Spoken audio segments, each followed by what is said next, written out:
Good morning dear students, welcome back. I am your physics professor Dr. Nagaraj explaining second PUC physics in Kannada. Already ನಾನು electrostatics ಬಗ್ಗೆ ಒಂದು chapter complete ಮಾಡಿದ್ದೀನಿ. Second chapter potential ಮತ್ತು capacitor ಬಗ್ಗೆ explain ಮಾಡ್ತಾ ಇದ್ದೀನಿ. I think this is going to be the last but one video in this chapter from this chapter. ಅಂದರೆ ಇದಾದಮೇಲೆ ಇನ್ನು ಒಂದು ಇರುತ್ತೆ. ಈಗ ಈ ವಿಡಿಯೋದಲ್ಲಿ ನಾನು ಕೆಪಾಸಿಟರ್ಸನ್ನು ಯಾವ ರೀತಿ ಕಂಬೈನ್ ಮಾಡೋದು ಅಂದರೆ ಕಾಂಬಿನೇಷನ್ ಆಫ್ ಕೆಪಾಸಿಟರ್ಸ್ ಬಗ್ಗೆ ಎಕ್ಸ್ಪ್ಲೈನ್ ಮಾಡ್ತಾ ಹೋಗ್ತೀನಿ. So let us discuss combination of capacitors in this video. There are two types of combinations, namely series combination and parallel combination. ಆಮೇಲೆ next video ದಲ್ಲಿ expression for energy stored in the capacitor. Dear students, capacitor is a device used to store electrostatic energy, used to store charges. So in capacitor we have two plates or two spheres or two cylinders. In circuit, capacitor is symbolically represented by two parallel lines like this. Okay, so in ಮುಂದೆ ನಾನು capacitor ಅನ್ನು ಈ ತರ ಬರೀತೀನಿ. So two parallel lines ಅನ್ನು ಬರೆದ್ರೆ ಅದು capacitor ಅನ್ನು ರೆಪ್ರೆಸೆಂಟ್ ಮಾಡುತ್ತೆ. ಅದೇ ಒಂದು ದೊಡ್ಡ ಲೈನು ಮತ್ತೆ ಒಂದು ಚಿಕ್ಕ ಲೈನ್ ಅನ್ನು ಬರೆದ್ರೆ ಇದು ಬ್ಯಾಟರಿಯನ್ನು ರೆಪ್ರೆಸೆಂಟ್ ಮಾಡುತ್ತೆ. ಈ ದೊಡ್ಡ ಲೈನ್ ಬಂದ್ಬಿಟ್ಟು ಪಾಸಿಟಿವ್ ಟರ್ಮಿನಲ್, ಚಿಕ್ಕ ಲೈನ್ ಬಂದ್ಬಿಟ್ಟು ನೆಗೆಟಿವ್ ಟರ್ಮಿನಲ್. ಇವೆಲ್ಲ ಸರ್ಕ್ಯೂಟ್ ಸಿಂಬಲ್ಸ್ ಅಂತ ಕರೀತಾರೆ. ಸೊ ಈಗ ಕೆಪಾಸಿಟರ್ ಬರೋಣ. ಕೆಪಾಸಿಟರ್ ವ್ಯಾಲ್ಯೂ ಸಿ ಅಂತ. Capacitor capacitance of the capacitor is represented by C. It is measured in farad. Actually farad ಅನ್ನೋದು ತುಂಬಾ ದೊಡ್ಡ ಯೂನಿಟ್. ಹಾಗಾಗಿ ನಾವೇನ್ ಮಾಡ್ತೀವಿ, micro farad, milli farad, nano farad, pico farad ಈ ತರ ಬಳಸ್ತೀವಿ. ಮೈಕ್ರೋ ಫ್ಯಾರೆಡ್ ಅಂತಂದ್ರೆ ಮ್ಯೂ ಎಫ್ ಅಂತ 10⁻⁻⁶. ನ್ಯಾನೋ ಫ್ಯಾರೆಡ್ ಅಂದ್ರೆ ಎನ್ ಎಫ್ ಅಂತ 10⁻⁻⁹. ಪೀಕೋ ಫ್ಯಾರೆಡ್ ಅಂದ್ರೆ ಪಿ ಎಫ್ ಅಂತ 10⁻⁻12. ಈ ತರ ಬರ್ತಾ ಹೋಗುತ್ತೆ. ಓಕೆ, ಸೊ ಈಗ ಕೆಪಾಸಿಟರ್ ಕಾಂಬಿನೇಷನ್ ಕಡೆ ಒಂದು ಸ್ವಲ್ಪ ನೋಡೋಣ.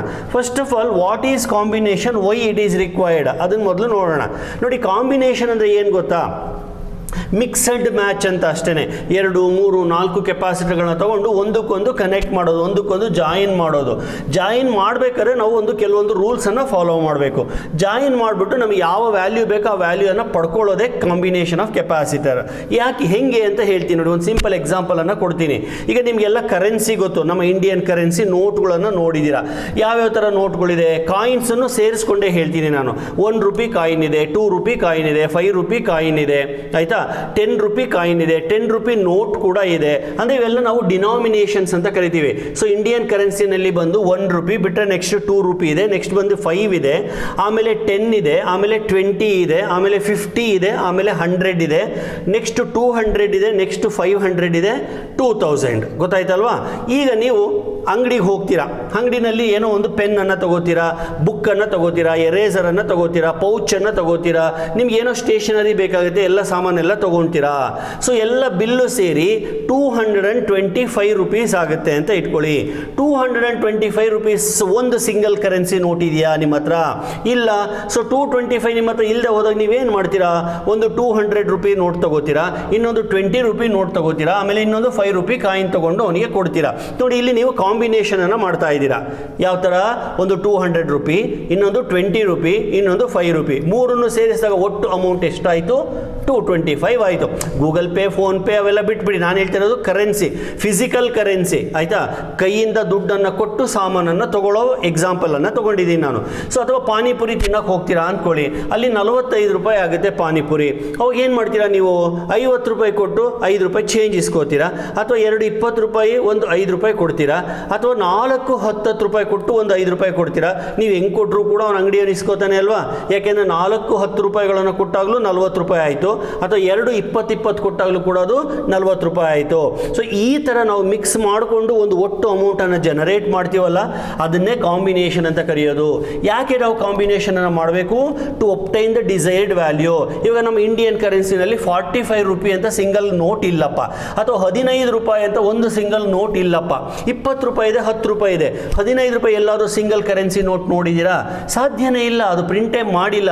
ಹಾಗಿದ್ದಾಗ 15 ರೂಪಾಯಿ ಸಾಮಾನು ತಗೊಳಕ್ ಆಗೋದೇ ಇಲ್ವಾ? ಹಾಗಾದ್ರೆ 15 ರೂಪಾಯಿದು ಒಂದು ಪೆನ್ ತಗೊಳಕ್ಕಾಗಲ್ವಾ? ಆಗುತ್ತೆ. ಹೆಂಗೆ ಮಾಡ್ತೀರಾ? 10 ರೂಪಾಯಿ ಒಂದು, 5 ರೂಪಾಯಿ ಒಂದು ಕಂಬೈನ್ ಮಾಡ್ಕೋತೀರಾ, ಅಥವಾ 5 ರೂಪಾಯಿದು 3 ಕಾಯಿನ್ ಅನ್ನ ಕಂಬೈನ್ ಮಾಡ್ಕೋತೀರಾ. ಅರ್ಥ ಆಯ್ತಲ್ವಾ? ಸೊ ಇವಾಗ ನಿಮ್ಗೊಂದು ಐಡಿಯಾ ಬಂತು, ಕಾಂಬಿನೇಷನ್ ಅನ್ನು ಯಾಕೆ ಮಾಡಬೇಕು? ಯಾಕೆ ಮಾಡಬೇಕು? ನಮಗೆ ಯಾವ ವ್ಯಾಲ್ಯೂ ಬೇಕೋ ಆ ವ್ಯಾಲ್ಯೂನ ಪಡ್ಕೊಳ್ಳೋದಕ್ಕೋಸ್ಕರ ಕಾಂಬಿನೇಷನನ್ನು ಮಾಡಬೇಕು. ಇದು exactly true in case of capacitors also. ಈಗ ಮಾರ್ಕೆಟಲ್ಲಿ ನಮಗೆ ಕೆಪಾಸಿಟರ್ಗಳು ಸಿಗ್ತವೆ, ಎಲೆಕ್ಟ್ರಾನಿಕ್ ಶಾಪ್ಗೆ ಹೋದರೆ ಕೆಪಾಸಿಟರ್ಗಳು ಸಿಗ್ತವೆ. ಅವೆಲ್ಲ ಫಿಕ್ಸ್ಡ್ ವ್ಯಾಲ್ಯೂ ಇರ್ತವೆ. 1 ಮೈಕ್ರೋಫ್ಯಾರೆಡ್ ಇರುತ್ತೆ, 5 ಮೈಕ್ರೋಫ್ಯಾರೆಡ್ ಇರುತ್ತೆ, 10 ಮೈಕ್ರೋಫ್ಯಾರೆಡ್ ಇರುತ್ತೆ. ಈ ಥರ ಫಿಕ್ಸ್ಡ್ ವ್ಯಾಲ್ಯೂ, ನಮ್ಮ ಹೆಂಗೆ ಕರೆನ್ಸಿ ನೋಟು ಫಿಕ್ಸ್ಡ್ ವ್ಯಾಲ್ಯೂ ಇರುತ್ತೋ ಹಾಗೆ ಕೆಪಾಸಿಟರ್ ಕೂಡ ಫಿಕ್ಸ್ಡ್ ಡಿನಾಮಿನೇಷನ್ಸ್ ಇರುತ್ತೆ. ಈಗ 2 ಫ್ಯಾರೆಡ್ ಇದೆ, 4 ಫ್ಯಾರೆಡ್ ಇಲ್ಲ. ನನಗೆ 4 ಫ್ಯಾರೆಡ್ ಬೇಕು, ಯಾವುದೋ ಒಂದು ಸರ್ಕ್ಯೂಟನ್ನು ಡಿಸೈನ್ ಮಾಡಿಬಿಟ್ಟಿದ್ದೀನಿ. ನನಗೆ ಎಲೆಕ್ಟ್ರಾನಿಕ್ಸಲ್ಲಿ ತುಂಬ ಇಂಟ್ರೆಸ್ಟ್ ಇದೆ, ಏನೋ ಕೆಪಾಸಿಟರ್ನ ಯೂಸ್ ಮಾಡ್ಕೊಂಡು ಸರ್ಕ್ಯೂಟನ್ನು ಡಿಸೈನ್ ಮಾಡಿಬಿಟ್ಟಿದ್ದೀನಿ. ಆ ಸರ್ಕ್ಯೂಟಲ್ಲಿ ಕೆಪಾಸಿಟರ್ ಬೇಕಾಗಿದೆ, 4 ಮೈಕ್ರೋಫ್ಯಾರೆಡ್ ಕೆಪಾಸಿಟರ್ ಬೇಕು, ಅಥವಾ 4.75 ಮೈಕ್ರೋಫ್ಯಾರೆಡ್ ಬೇಕು. ಅವಾಗ ಏನು ಮಾಡೋದು?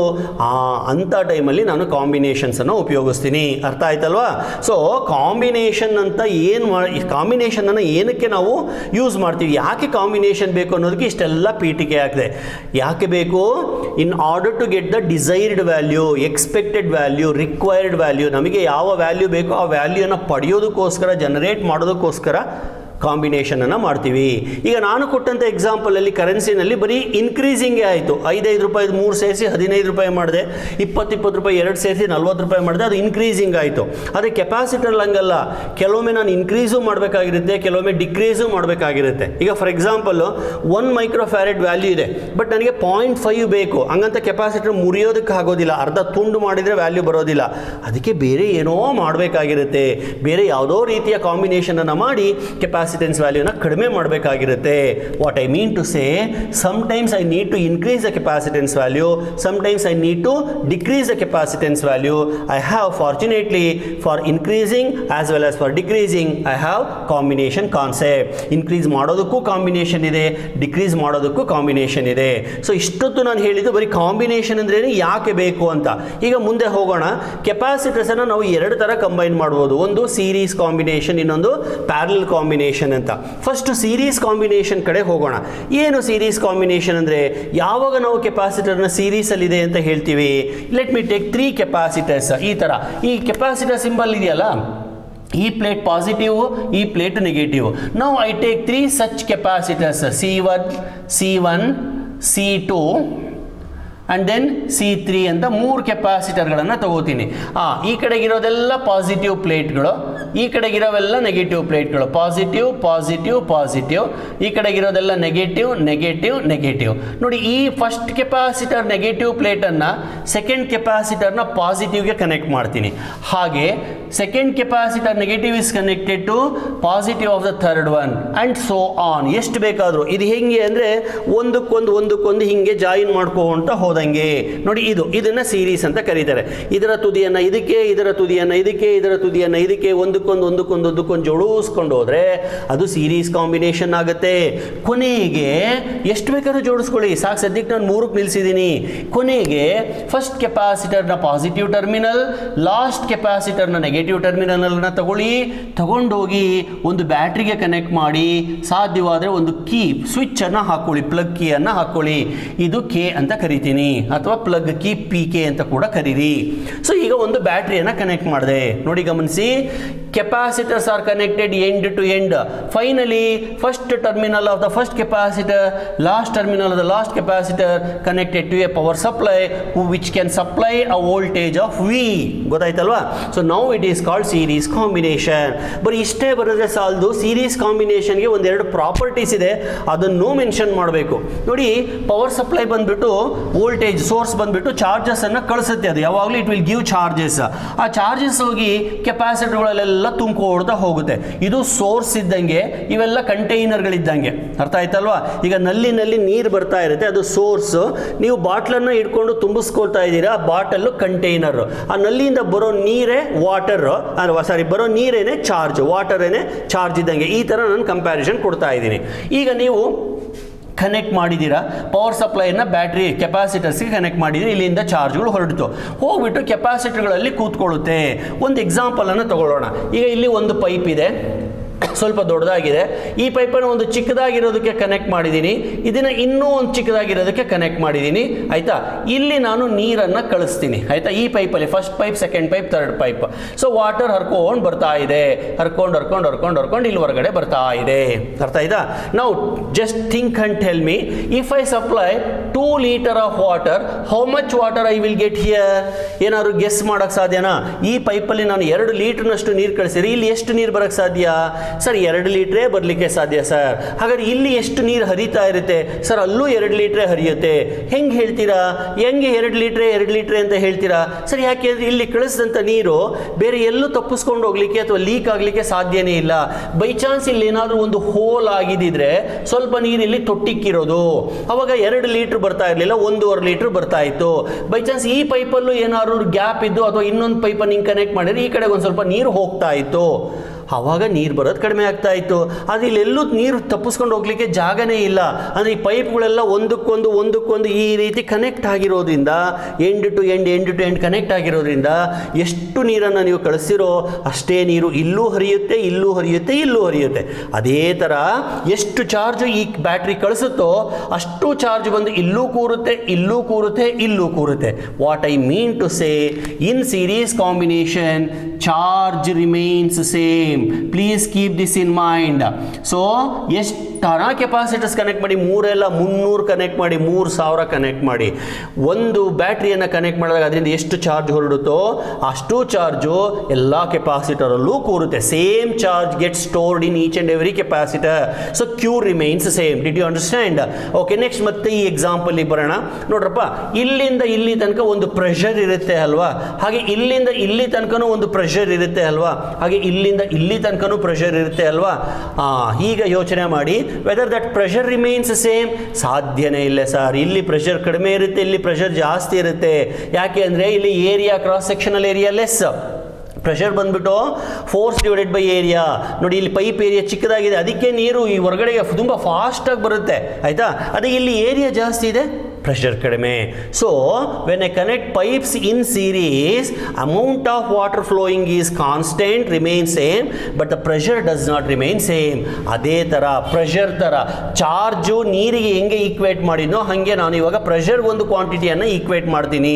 ಯಾವುದದು? Potential difference, voltage drop across the C1, across the C2, across the C3. There will not be same potential difference. There will be different potential differences.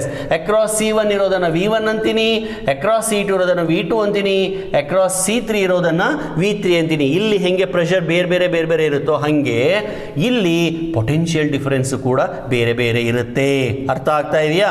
So ಹಂಗಂತ ಹೇಳಿ pressure is equal to potential difference ಅಂದ್ಕೋಬೇಡಿ, water is equal to charge ಅಂತ ಅಂದ್ಕೋಬೇಡಿ. ಒಂದು example, ಇದು ಏನಾಗುತ್ತೆ ಗೊತ್ತಾ, physics ಅನ್ನು ನಾವು ಎಕ್ಸಾಂಪಲ್ಸ್ ಮೂಲಕ ಎಕ್ಸ್ಪ್ಲೈನ್ ಮಾಡಿದಾಗ ಮೈಂಡ್ ಅಲ್ಲಿ ಕರೆಕ್ಟ್ ಆಗಿ ಕೂರುತ್ತೆ. That is the intention why I am giving the examples. ಸ್ವಲ್ಪ ಒಂದು 5 ನಿಮಿಷ ಜಾಸ್ತಿ ಆಗ್ಬೋದು, ಆದರೆ ಪರ್ಮನೆಂಟ್ ನಿಮ್ಮ ಮನಸ್ಸಲ್ಲಿ ಉಳ್ಕೊಳ್ಳುತ್ತೆ. ನೋಡಿ, ಇವಾಗ ಸೀರೀಸ್ ಕಾಂಬಿನೇಷನ್ ಅಲ್ಲಿ ಏನಾಯಿತು, charge remains same, potential difference differs, it varies, ಬೇರೆ ಬೇರೆ ಇರುತ್ತೆ. ಅರ್ಥ ಆಯ್ತಲ್ವಾ? across C1 it is V1, across C2 it is V2, across C3 it is V3. Now let us make use of that famous equation Q is equal to CV. ಈಗ ಈ ಫಾರ್ಮುಲಾನ ನಾನು ಏನು ಮಾಡ್ತೀನಿ, V is equal to Q divided by C ಅಂತ ಬರೀತೀನಿ. ಅವಾಗ V1, so we know that V is equal to Q divided by C. ಹೌದಾ? Therefore V1 is equal to Q divided by C1. This is the potential difference across the first capacitor. Similarly V2 is equal to Q divided by C2 and V3 is equal to Q divided by C3.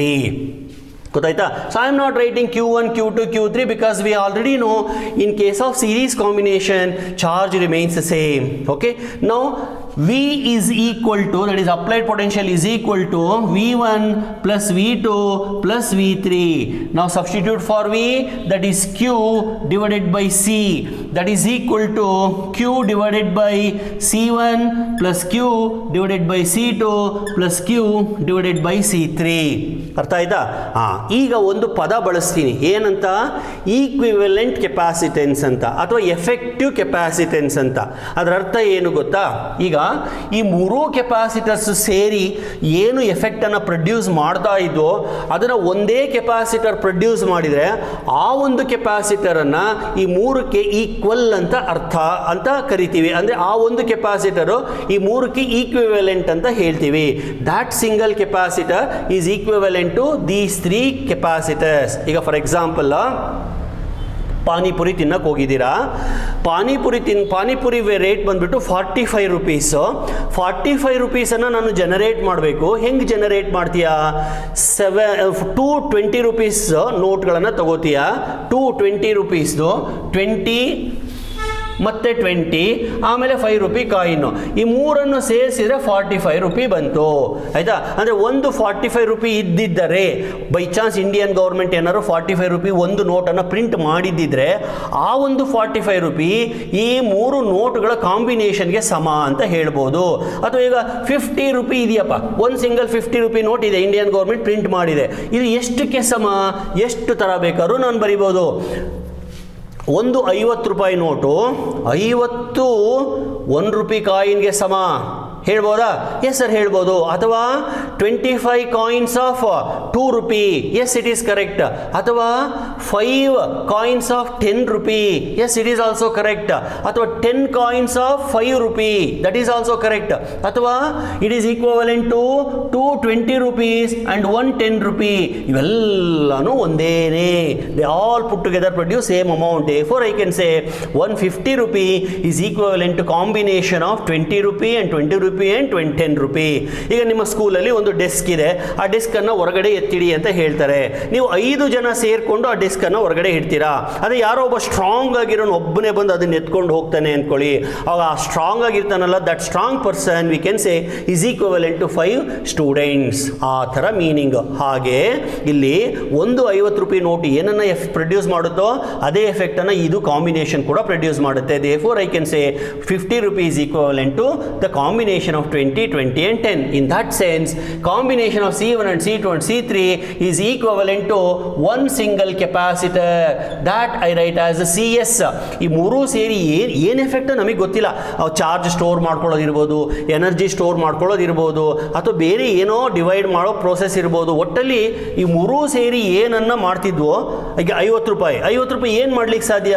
ಒಂದು ಪೆನ್ನನ್ನು by ಮಾಡ್ಬೋದು, ಒಂದು ಪಾನಿಪುರಿಯನ್ನು by ಮಾಡ್ಬೋದು, ಅಥವಾ ಒಂದು ಬರ್ಗರನ್ನು by ಮಾಡ್ಬೋದು, ಅಥವಾ ಒಂದು ನೋಟ್ಬುಕ್ಕನ್ನು by ಮಾಡ್ಬೋದು.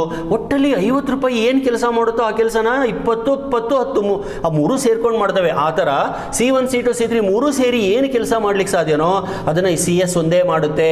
So therefore we call this as equivalent capacitor and we call this as equivalent circuit. Got it?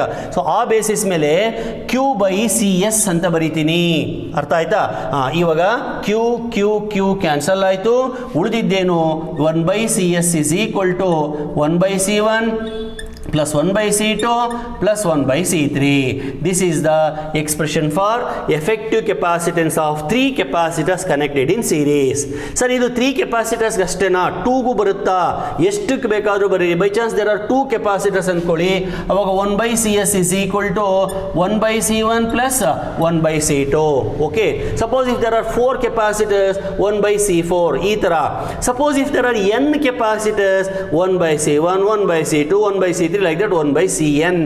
Suppose if they all are equal, ಎಲ್ಲ 1 1 1 1 ಅಥವಾ 2 2 2 2 ಅಥವಾ 10 10 10 10 ಇತ್ತು ಅಂದ್ಕೊಳ್ಳಿ, ಅವಾಗ 1/CS is equal to 1/C plus 1/C how many times?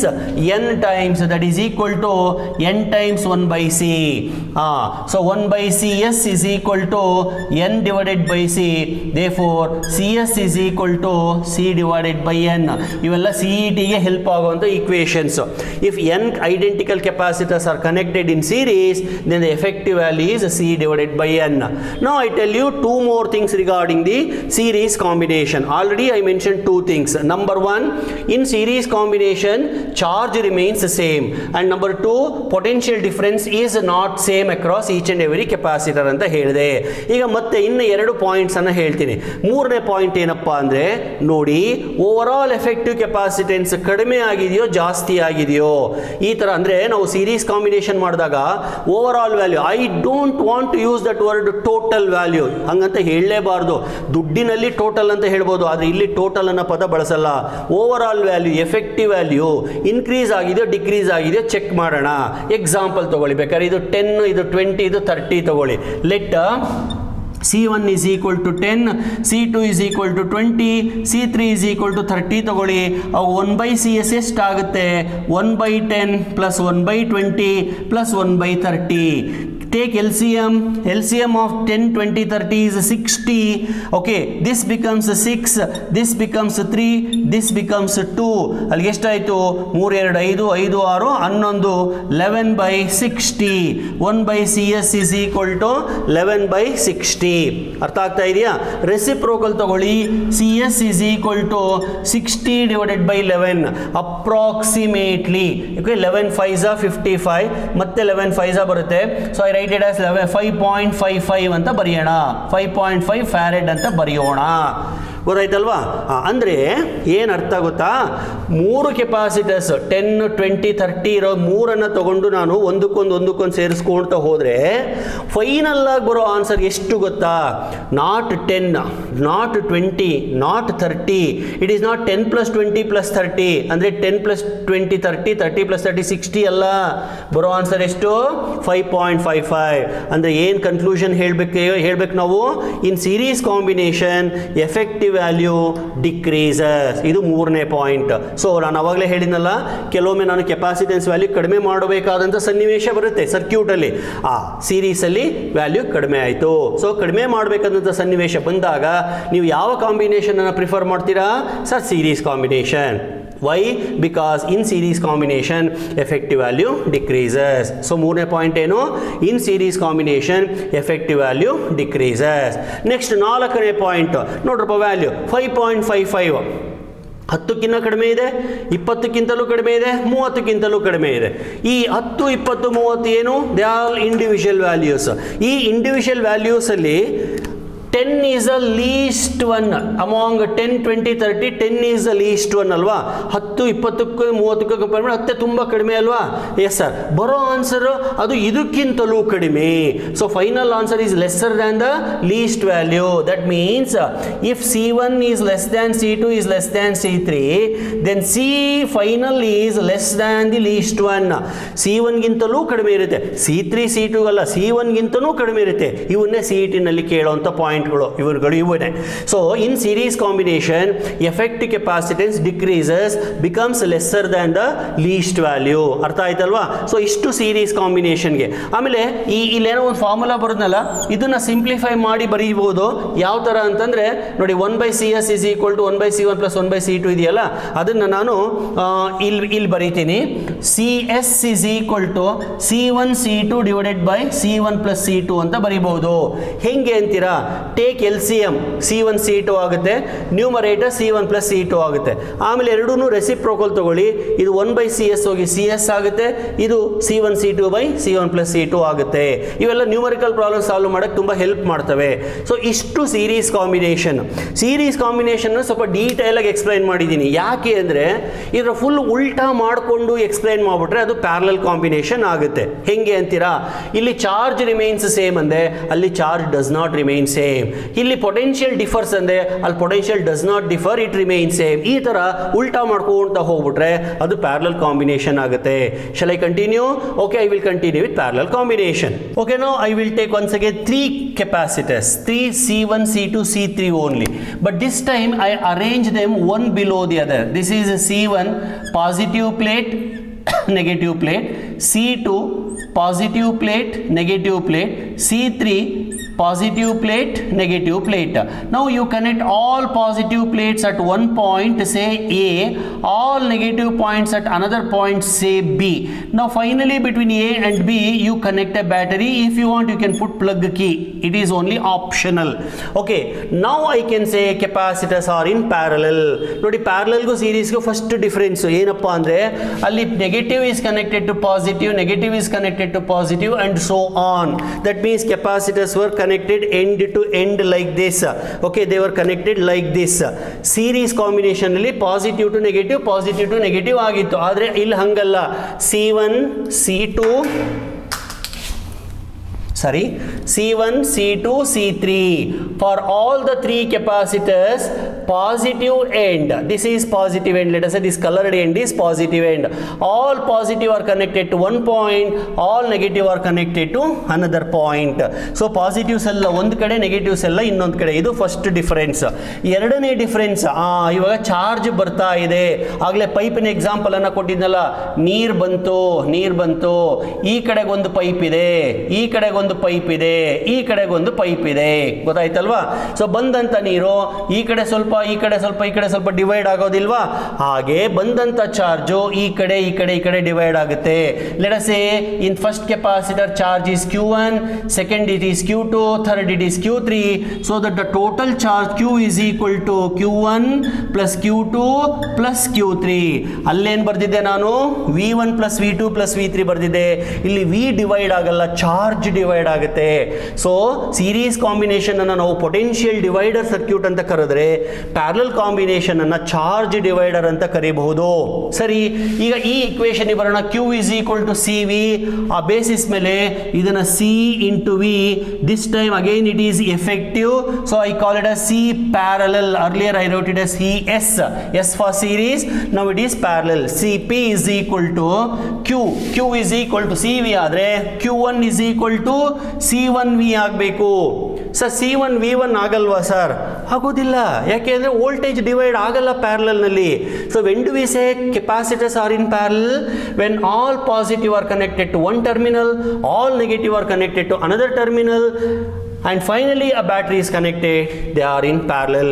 In parallel, first point, potential remains the same, charge divides. So that's why Q1, Q2, Q3, that is C1V, C2V plus C3V. Now cancel V on both the sides. Like I cancelled Q there, I left with CP is equal to C1 plus C2 plus C3. This is the expression for effective capacitance. Nodi makle, C1, C2, C3 add ಆಗ್ತಾ ಇದೆ. So ಅಂದ್ರೆ parallel combination ಅಲ್ಲಿ value ಜಾಸ್ತಿ ಆಗುತ್ತೆ. Suppose if this is a 10, this is 20, this is 30, it is a 10 plus 20 plus 30, final answer is 60. 60 is greater than C1, 60 is greater than C2, 60 is greater than C3. So if C3 is greater than C2 is greater than C1, I can write CP is greater than the greatest. ಅಲ್ಲಿ lesser than the least, ಕಡಿಮೆ ಇರೋದಕ್ಕಿಂತಲೂ ಕಡಿಮೆ, ಅಲ್ಲಿ ಇಲ್ಲಿ ಜಾಸ್ತಿ ಇರೋದಕ್ಕಿಂತಲೂ ಜಾಸ್ತಿ. So ಈಗ ಸೀರೀಸ್ಗೂ ಪ್ಯಾರಲಲ್ಗೂ ಕಂಪೇರ್ ಮಾಡ್ತೀರಾ? Yes, there it is end to end connection. Here it is between two terminal connection. Charge remains same, charge divides. Potential remains same. Overall capacitance decreases, overall capacitance increases. It is a charge divider, sorry, potential divider circuit. This is a charge divider circuit. Effective value is lesser than the least, effective value is greater than the greatest. Finally, if n identical are connected in series, this is the formula. If n identical are connected in series, sorry, parallel, C1, C2, C3 ಎಲ್ಲ same ಇದ್ರೆ C parallel is equal to C plus C etc. That is n into C. So that is the parallel combination. So with this I conclude this video. So I have explained the combination of capacitors combination ಮೇಲೆ main exam ಅಲ್ಲೂ questions ಇರುತ್ತೆ, entrance exam ಅಲ್ಲಂತೂ ತುಂಬ ಇರುತ್ತೆ. Circuits ಅನ್ನು solve ಮಾಡೋದು, ಅದನ್ನೆಲ್ಲ ನಾನು ಎಂಟ್ರೆನ್ಸ್ ಕೋಚಿಂಗ್ ಅನ್ನು ಸ್ಟಾರ್ಟ್ ಮಾಡಿದಾಗ ಹೇಳ್ತಾ ಹೋಗ್ತೀನಿ. Please stay with me, like my videos, share your comments. Okay, thank you very much.